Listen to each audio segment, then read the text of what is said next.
This film was made to acknowledge the military service of my whānau.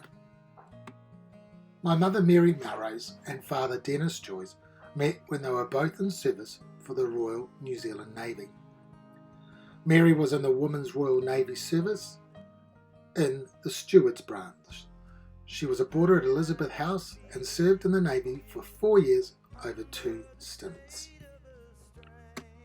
In 1968, the Malaysian Communists, under their ethnic Chinese leader Chin Peng, declared war on the Malaysian government. This armed struggle is generally known as the Second Emergency, following on from the original Malayan Emergency. At the time, Chin Peng was feared almost as much as Osama bin Laden in more recent times, and earned the reputation of being Britain's enemy number 1 in Southeast Asia. Dennis served on the Royal New Zealand Navy ships Otago and Waikato as a junior seaman sonar controller. The New Zealand Navy patrolled the Malacca Straits for weapons, smugglers and communist patrol boats. Dennis had 4 deployments between 1966 and 1972. During World War II, my grandfather Basil was in the 3 Division of the New Zealand Army. In November 1942, New Zealand troops began arriving in New Caledonia and then were sent to protect the Guadalcanal and the Solomon Islands, arriving there in late August 1943. The men were shocked at the appearance of the island.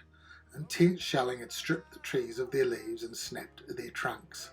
Bodies of Japanese and United States troops were buried in makeshift graves.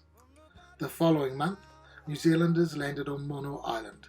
This was the first opposed amphibious landing by New Zealand forces since Gallipoli. They successfully took the island from the Japanese defenders.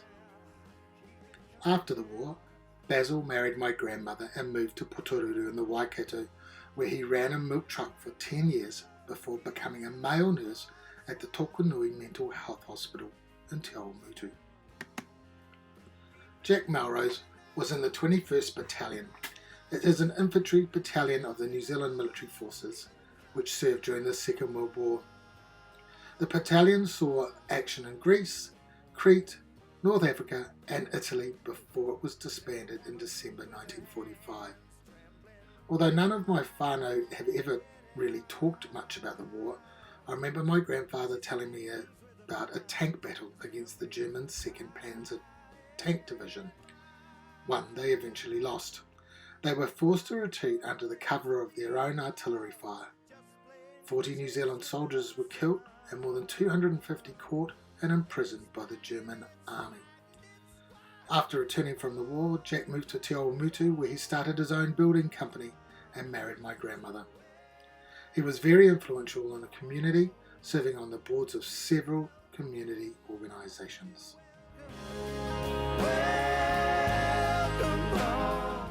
This is my great-grandfather George Baines Melrose.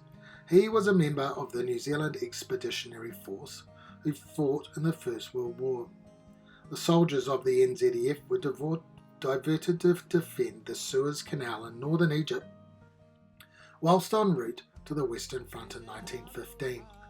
In 1917 he was sent to Gallipoli in Turkey, where he fought alongside our Australian cousins in the ANZAC Corps, a division of the Mediterranean Expeditionary Force. Of the 14,000 New Zealanders who fought at Gallipoli, 2,779 died and more than 4,000 were wounded in battles. George was one of these wounded and was eventually sent back to New Zealand in 1917. After recovering, he saw out the war as a manager of the prison farm on Auckland's Motuhi Island, where the famous German naval officer Count Felix von Luckner was held and then sensationally escaped from. After the war, George returned to Te Awamutu and became involved in the community. He was hugely influential in petitioning the government to build Te Awamutu College, who, in return, honoured his efforts by carving him into one of the po that hold up the roof of the school's marae wharenui. A great honour indeed for a Pākehā man. Te Wherewhero, who would become the first Māori king, was born in the Waikato towards the end of the 18th century. He was the eldest son of a Waikato warrior chief, Te Rauanganga of Ngāti Kora. He belonged to the senior chiefly line of Ngāti Mahuta and was descended from the captains of the Tainui and Te Arawa Waka. He was a highly respected chief and was heavily involved in the New Zealand musket wars that took place between various North Island iwi in the 1820s and early 1830s. He was crowned Potato Te Wherowhero in 1958 and died 2 years later on June 25 in Ngaruawahia. Many tribes gathered to pay their last tributes to him.